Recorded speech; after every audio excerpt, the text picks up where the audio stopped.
Welcome back to another episode of the Cleveland Real Estate Podcast. I'm your host, Sebastian Lorenzo, and I started this podcast to showcase the many things that top producing Ohio real estate agents are doing to grow their businesses. And before we begin, I just want to shout out our podcast sponsor, eState Photography. eState Photography is a real estate photography company that specializes in ground photo and video, drone photo and video, virtual staging, Matterport, and floor plans. They're a great company run by some great guys at great prices. And if you mention that you're a listener of the Cleveland Real Estate Podcast, they'll even give you a free drone video package with the purchase of their ground photo package for your first listing.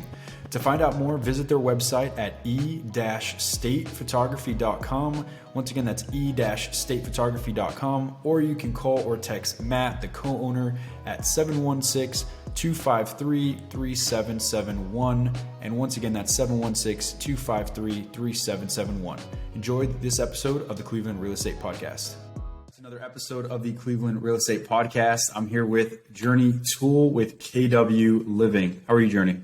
Hey, I'm doing very well, very well. I appreciate you having me on the podcast, Sebastian. Yeah, absolutely. So, really, when we were talking before, we kind of discussed what we're going to talk about, and I think that there's a lot of good information here. Really, just touching on the fact that, like, at one point, you weren't really big into video at all, and you're just naturally an introverted kind of guy. But and you've been in the business not too long, and you sort of just push through all these things that are, like you said, they're hard, but anyway, you've reaped the benefits from it. So just to start off, why don't you just introduce yourself? Again, how long you've been in the business and why you got into real estate?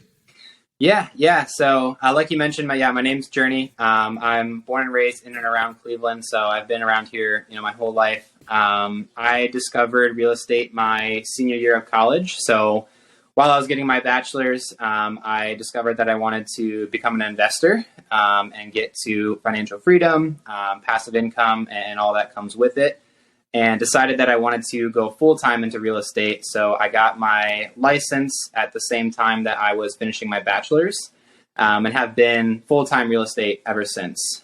So I've been at it for about 2 years now since graduating, and have seen it be, somewhat successful and fruitful for, being your own boss and things like that. So it's been, super fun up to this point. Yeah.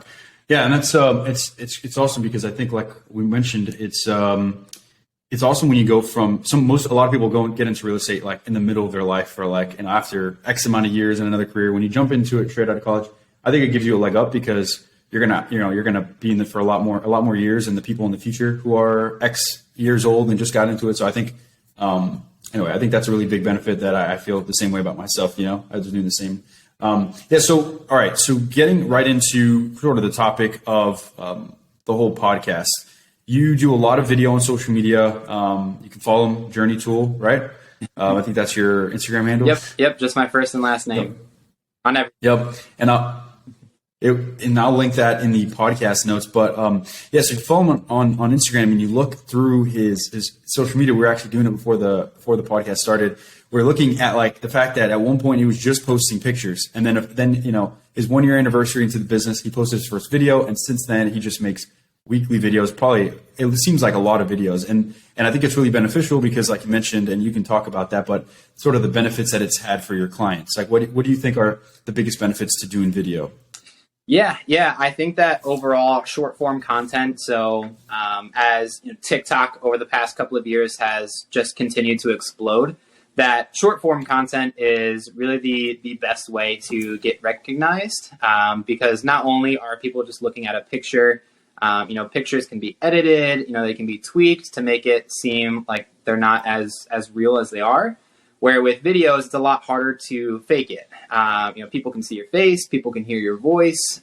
It's a lot more personable. And a lot of times when you're looking at the camera and talking to the camera and, doing the kind of TikTok things that I do, it makes people feel like you're talking to them.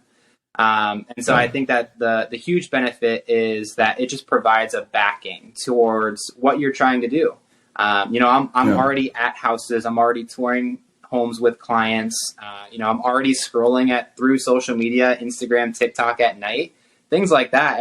I'm just like everybody else. But when I see, a video or an audio that I know is doing well on TikTok or social media, I just try to either, take that audio and, tweak it and make it my own, or try to even replicate something similar that someone else might have been doing. So I think it's really just a way to continue to expand your brand. Real estate overall is a very, very competitive space. And so short form content is really a big way to separate from everybody else, because it's not easy and it's scary for a lot of people. And you mentioned it earlier that I am introverted. Going back in my Instagram, I posted like 20 to 25 photos over the span of like 8 years before I, graduated and went full time. And just since then, I think I've posted like over 200 different photos or videos since then. So just having that shift and being able to put my face out there and be recognized has not only done a lot for my own self-confidence, talking with people and doing these things, but also for other people, because not only can clients now find me on social media and see who I am and what I do, day to day, but also for other agents and other realtors. I think that I've provided to be a little bit of an inspiration for other agents too. So I think that there is a ton of benefits to being on social media and being present. Yeah, for sure. And then I was going to bring, that was going to be my next point. It's just, so I think a lot of real estate agents and just people, salespeople in general, we might be naturally introverted. It's a lot harder to make videos. It's a lot harder to be comfortable in front of the camera. So, and you mentioned that you're just naturally, like you said, introverted. So what did you do? How did you push past that, make videos? Like what sort of, I guess, practices did you do, or like what was the mindset behind it?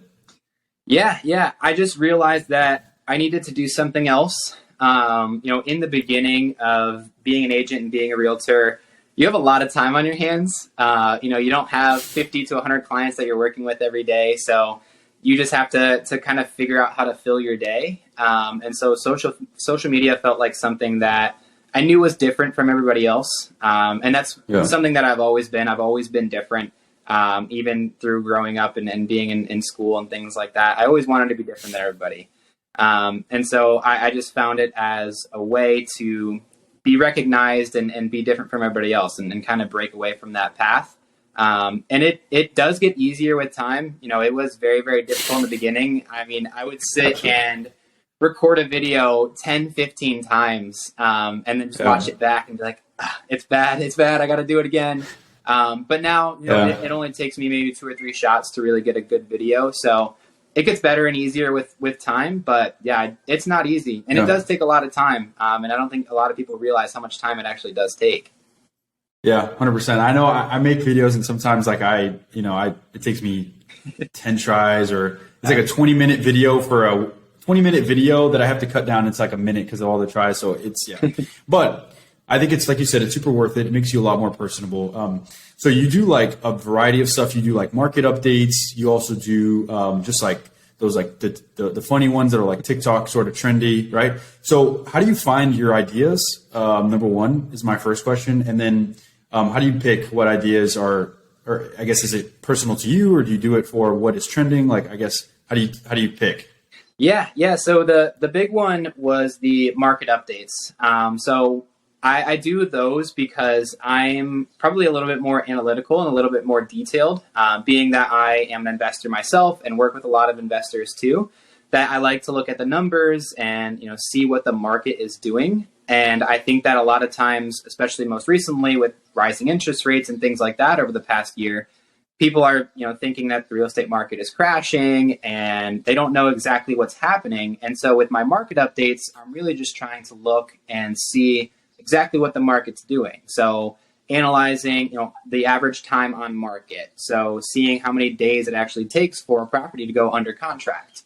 Looking at the supply of inventory. So seeing how many homes are actually available and determining if it's, a buyer's or a seller's market, and actually analyzing and seeing what kind of competition we might be up against. So that way, when I do work with my clients, I can educate them and tell them it's not going to be easy right now. It's really not. Being a buyer and working with buyers is really difficult. especially in some markets around Cleveland, because it's so competitive. There's just not enough homes available for the amount of buyers that there are. And then a lot with the more TikTok and funny things and videos that I post.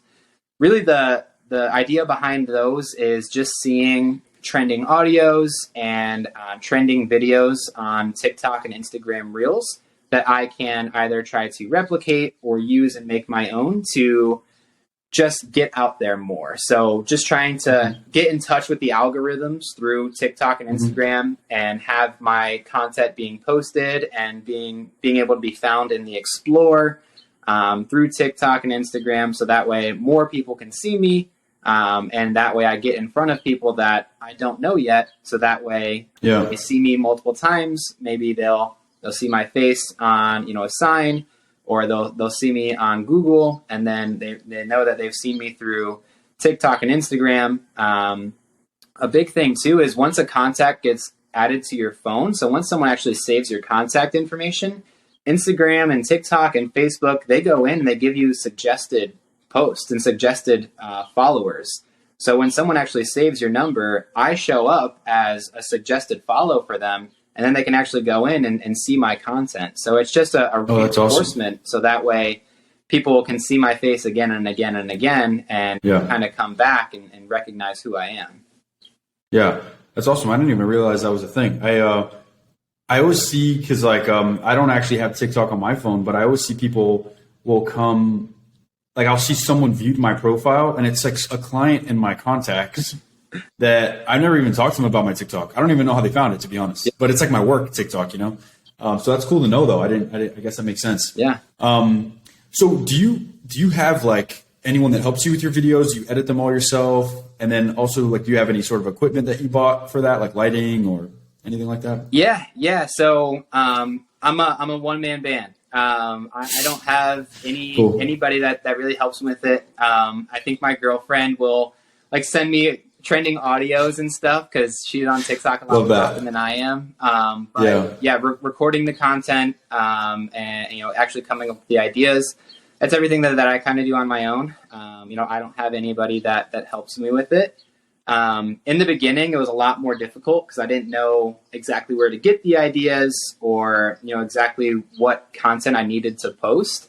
And then in terms of equipment, really it's just my phone. I think a couple of months ago, I actually just bought one of those like stands with the ring light to maybe get some better lighting in some situations. But truthfully, most of the time I'm just trying to find an open window, like the one that's in front of me now, at homes and stuff like that. Just trying to be in different backgrounds and just using my phone, and just trying to record the best videos that I can.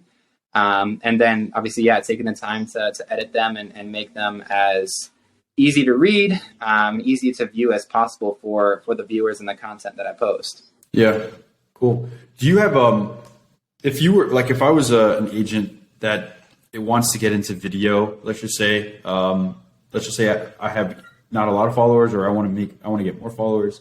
What would be like? Let's just say I'm introverted. What would be your recommendation, or what would be your advice to someone that's like, kind of in their shell? They don't really like making videos, or they maybe, don't feel comfortable. So I guess what's your best advice for them? Yeah, it's hard. And I want other agents and other people to know that it's not easy and it's not supposed to be easy. And when you're doing it, that you're not alone. You're not the only one that does this, and it is difficult for them. And that's why a lot of agents don't do it, because it's so hard, and maybe they don't have the time to make the content and the videos that similar to what I do. And so I think the biggest advice that I can give is really to just keep trying. Even if it takes you 10, 15, 20 tries just to get one video, once you actually do post it, and maybe you post one video a week, even just having that experience will continue to make it better.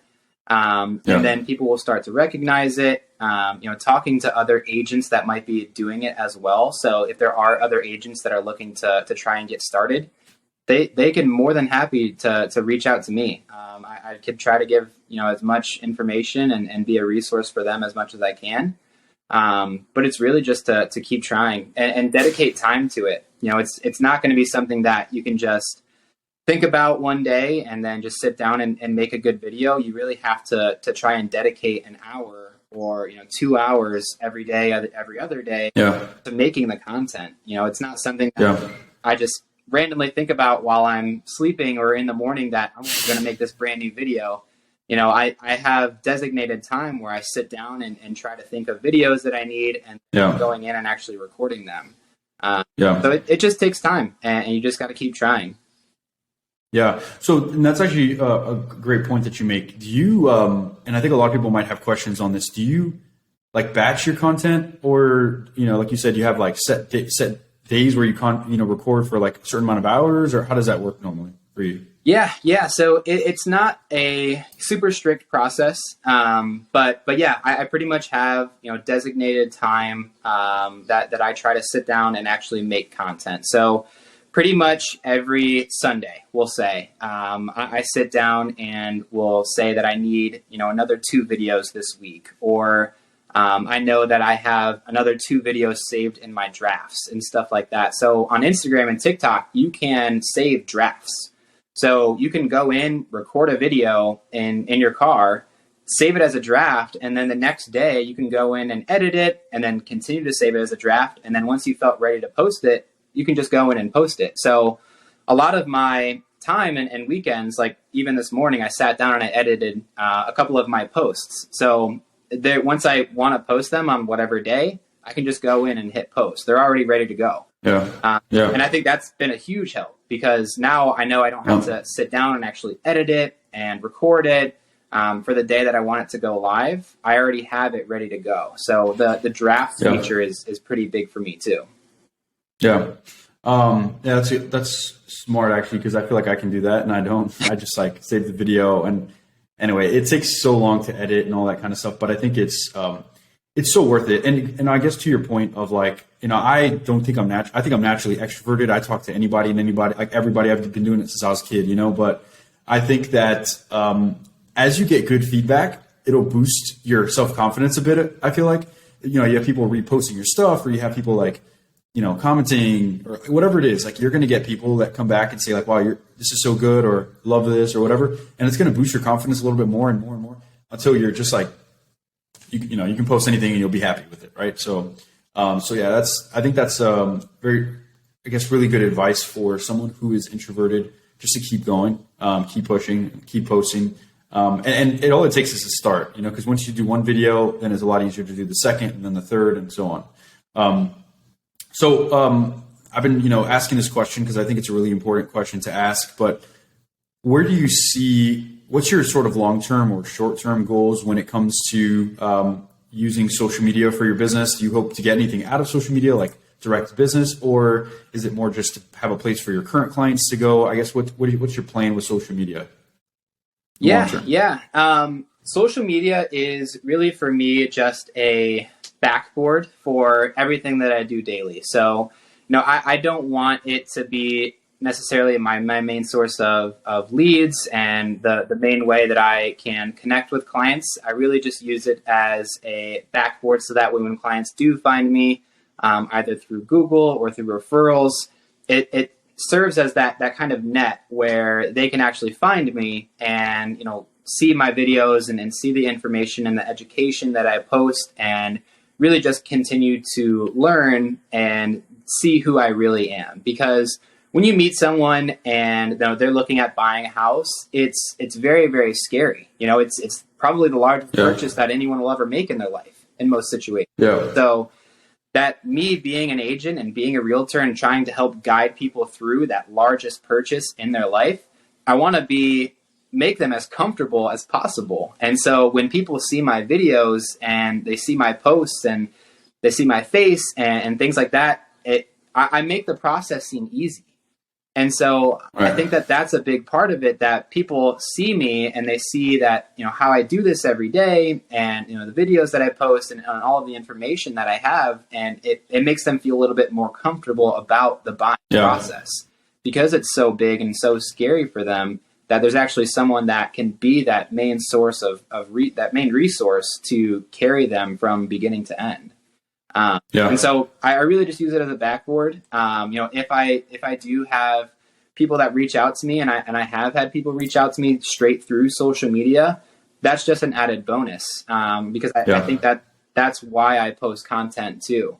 I just want to be more recognizable, through Instagram and TikTok, and even Facebook Reels. It gets blasted everywhere. It's not going to be just local people that are looking at me. I've had other agents and other lenders from different states that follow me, and not necessarily clients, but agents that use me as a resource and as kind of a mentor in a way to help them post content as well. So I think that's the big reason why I do it, because I want people to see who I am and not just, a realtor. I'm actually a real person, and to just be that resource and provide education to people. Cool. Yeah, that's a great point. And that's, it's not just about getting business, like you said. It's just people can, it's a lot more recognizable, a lot different. And it does a lot more than just get you business, right? So, all right. Well, Journey, I appreciate you being on the podcast and sharing all this good information. I think that, like I said, the purpose of this podcast was to really share what you're doing differently in terms of video, and sort of how, as an introverted person, you naturally are not one to be in front of a camera, but you kind of pushed through that, started recording, and then it just got easier. And so I think that that's going to be really helpful for other agents who might not be, making video right now and might want to deep down, but they don't have the, they just have something blocking them, whatever it is. So what is some of the best ways that people can connect with you? Yeah. So I think that the whole podcast was talking about social media. So you can find me on social media. I think that all of my handles are just my first and last name, Journey Toole, with an E at the end of Toole. And I think really the only one that I'm not on is Twitter. But everything else that, you can find me on. I think that's probably the easiest way to get in touch with me, because it's so easy to just find me. Then obviously you can, Google and get my full contact information. But social media is probably the easiest way to see everything that I do, and, just DMing me and getting in touch with me. Yeah. Cool. All right. Yeah. And I'll throw all the links in the actual podcast notes so people can, click it. It's hyperlinked and all that. But yeah, man, thanks so much again for being on the podcast. It was a pleasure. And looking forward to, I follow you on Instagram, so I'll be looking at all your content and commenting, reposting, all that kind of stuff. So yeah. Yeah. Thank you. I really appreciate your time this morning, and I appreciate you having me on the podcast.